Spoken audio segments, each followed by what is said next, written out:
İçinde kırgınlık taşıyan insan farkında olmadan sessiz bir ağırlık altında yürür. Affetmek bu yükten kurtulmanın kapısıdır. Zaten affetmek başkasına değil, önce kendine yapılan bir iyiliktir. Kalbi hafifletir, ruhu özgürleştirir.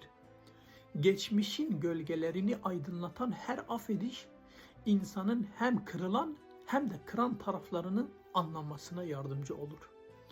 Affetmek cesaret ve bilgelik ister. Kolay değildir ama insanı özgür kılar.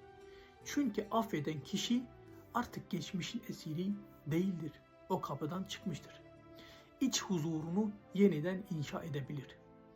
O yüzden kalbindeki öfkeyi yavaş yavaş boşalt ve affet.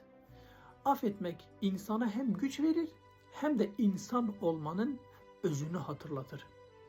İnsan affetmeyle yeniden nefes alabilir ve doğru olanı da ancak o zaman bulur.